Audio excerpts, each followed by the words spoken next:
Hey guys, welcome back to the farm. It's John Brooklyn. We've got Isaiah and Cal over there. I've had a lot of questions about this video, so today we're going to talk about 5 things you need when you want to have these on your farm and have these chickens on your farm. So if you're just starting out with chicks, we're going to talk about 5 things you need before you bring those chicks home. Let's go check them out.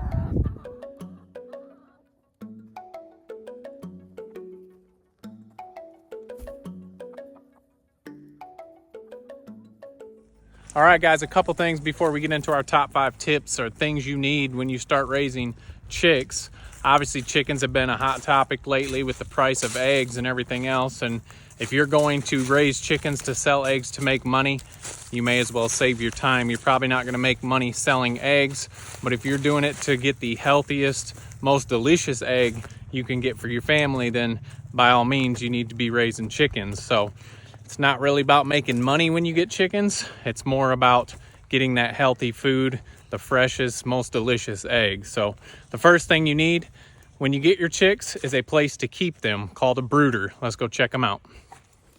All right, guys, the first thing before you get those chickens home, you're gonna need a space for them. You don't wanna be figuring out a space when you have your chickens peeping and chirping and wanting to be somewhere warm. You need to figure out a space. So we use our brooders, which you've seen in the last video, we make them out of plywood, but you don't need to use anything fancy like this. Not that they're fancy, but it is kind of big depending on the number of chickens you have, or you can just use a water trough like the ones that you see at Tractor Supply, or you can use Amazon boxes or refrigerator boxes. Exactly. You don't need anything special. You just need something that is draft free, so there's no draft getting onto those birds.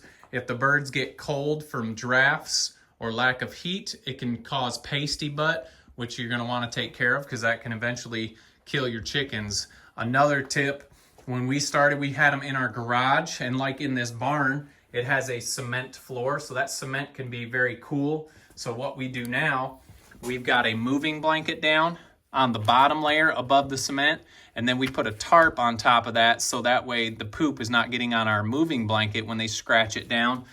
And also the tarp makes it super easy to clean out. So you don't need anything fancy. Like the kids said, you can use those feed or water troughs that you see them in at Tractor Supply. You can just use a box. Another thing you might want to think about is a lid. We did put lids on these. Last year we lost chickens to rats. We had rats crawl in, so now we have lids on top. If they're in your garage or in somewhere safe where cats or mice or rats can't get, then you probably don't need a lid. But just in case, if you're out in the barn, you may want to think about putting a lid on that brooder. Let's go see what's next that you need when you're raising chicks. All right, the next thing you guys need for your chickens when you bring them home is some type of bedding. Now, we use pine shavings in our brooders. We did have a person comment that the pine shavings, they could hear our birds crying when they walked through the pine shavings because they were too rough on the chickens. I've never heard a chicken cry. We've never had issues with pine shavings. They work just well. They help absorb that manure, and the chickens like to scratch and fluff them up. You can use deep pine shavings. We probably have 1 to 2 inches now, and you can tell when they need to be changed. I will say if you're getting meat chickens, the meat chickens are a lot grosser. And by gross, I mean they poop a lot more. So they will cover this in poop, and you'll notice that it needs to be changed. The egg layers, they like to fluff and scratch a lot more than the meat birds do. So I feel like the shavings last a little bit longer. Here's a tip as well. We did learn this last year. This is extra. If you get meat birds and egg layers at the same time, sometimes you can put your egg layers in with the meat birds. The egg layers will scratch and fluff up those shavings, and your shavings will last a lot longer. So if you're getting them at the same time, you may want to try that. So the next thing you're going to need is shavings. Like I said, we just use the pine shavings. We get them at Tractor Supply. Super simple. Gives them a nice soft bedding, something to scratch around in. They will be good. So got a space for them to be draft free. Now you need to keep them warm. Let's go check out some of your options with keeping your chickens warm. All right, as we're walking over to check out how we're keeping our chickens warm, or how you can keep your chicks warm, might as well give you a Cal update. It's been a while. Hey, Cal. Cal, come here. Always got to use the bathroom. He is getting big. He is doing a lot better. He was getting nippy and biting like a puppy does. And of course, the kids like to play with him. But he is doing great, guys. He stayed on our property. Cal, No. leave it. He stayed on our property. He comes over here. When we come over here, he follows us on chores. He is still, I don't know if you can see those, he is still all feet. He found a little mud to stay cool. Still likes to chew on trees. Come on, Cal. But we are excited. We're excited how he's going to be as he gets older, protecting the animals on our farm. And we think he's going to do a really good job. As he gets older and we've got him trained the way we want him and he does well at protecting our animals, we may think about adding another one. So we shall see. There's our Cal update. Back to the chicks.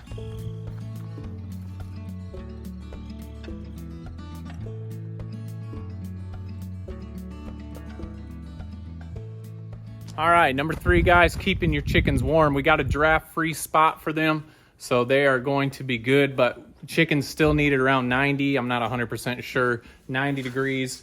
So you're gonna need some heat lamps. So we've got 2 different kinds here. These are the cheap ones you can just buy at Tractor Supply.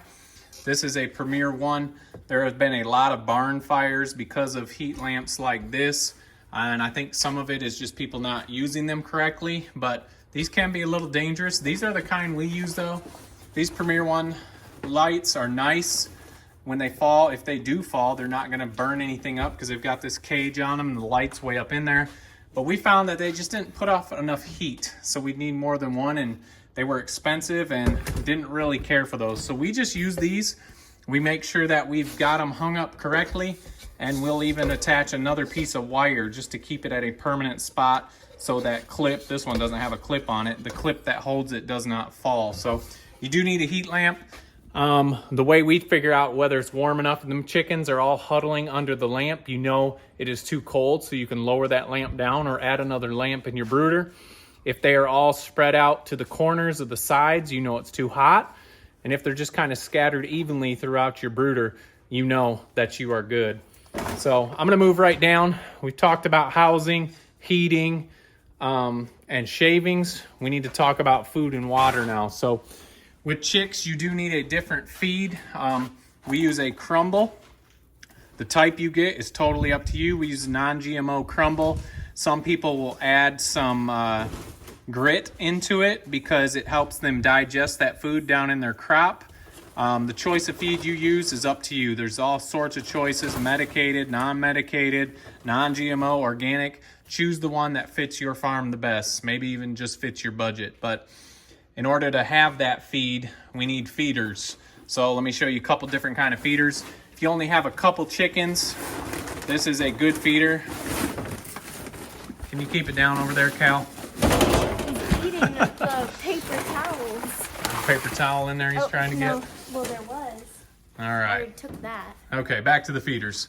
If you only got a couple chickens, this is a decent feeder in a smaller area. Doesn't take up a lot of room. This is the type of feeder. I like these. I think it's a 7-pound or 5-pound feeder. Obviously gravity fed. Once they eat down here, they can, more feeds falling down and feeding this up. And you see a lot of these. These are the tray feeders. I do like these when we have lots of chickens. There's lots of places for the chickens to get to and they don't get stressed about not getting a lot of food. One of the bad things with this is they'll roost up on top of it and sometimes poop on it or poop in their feed. So just some options with feeders. Make sure you have enough so your chickens have ample opportunity to get feed, and they will be happy. As we move down the line, we've got the waterers, all sorts of different kind of waterers. I will give you a tip. Sometimes the cheapest is not the best. The worst type of water is the one that leaks and you get all your shavings wet. This is a big 5-gallon waterer. We'll use this outside sometimes when we need to have a lot of water, sometimes inside. We've got a 5-quart drinker. They make them in all sizes. You may want to put rocks or marbles or something down. These have a deep trough. Sometimes those chickens can get in there and drown. They can't get out. So that is something to be aware of. One of the things we do with both of our feeders and our waterers is we build little platforms. This one's for the waterers. I just cut this out of wood. Doesn't have to be anything fancy. Keeps it up off the bottom of those shavings so they don't get as many shavings into the waterers and you're constantly pulling shavings out. So same thing with the feed. It just kind of keeps the shavings out of the feed. Doesn't keep them all out, but it just keeps it better. Another thing with our water, when they first come home, we'll add some apple cider vinegar to it. It helps them. It helps with pasty butt. We talked about pasty butt earlier. Pasty butt can kill the chickens. It's just poop matted in their feathers and they can't poop anymore. Sometimes you got to clean it out with your hands. Sometimes if you start them on this or while they have it, that will help clear it up. So these are just some options, some tips. We hope that these will help you guys as you guys get started in your chicken journey. I feel like there was, one more thing. We've been doing this for a couple years now. When you first get them home, we just put water in there for about an hour or 2 hours. We just let them drink water, just kind of get some water in their system, and then we introduce them to some feed. And we've noticed that it has helped us with the amount of chicks that we lose. It's helped those chickens be stronger and better, just getting that water in their bellies. Because if you're getting them from the hatchery, in the male, they haven't had any food yet because they can survive on that yolk sack. If you're getting them from Tractor Supply or somewhere else, maybe they've already started on food and that's not that big of a deal. But if they're coming in the male, we just put water in there for the first couple hours and then we'll introduce them to some food. And we've had good luck with our chickens having a better survival rate. So we hope these tips have helped you guys. Chickens are super easy. Don't make it more complicated than it is. But there are a few things you need to make sure. And the biggest thing is keeping them warm and nice clean water and a good place with no draft. So a couple things you need to think about. But overall, if you're wanting to get chickens, do it. You're not going to make a ton of money on chickens. That's not the point. But you are going to have the best food possible for your family. And that is something that gets us excited every day. So appreciate you guys following along. If you haven't already, make sure you like, subscribe, check us out on Instagram and Facebook, and don't forget to make the change. All right, guys, we'll see you on the next video.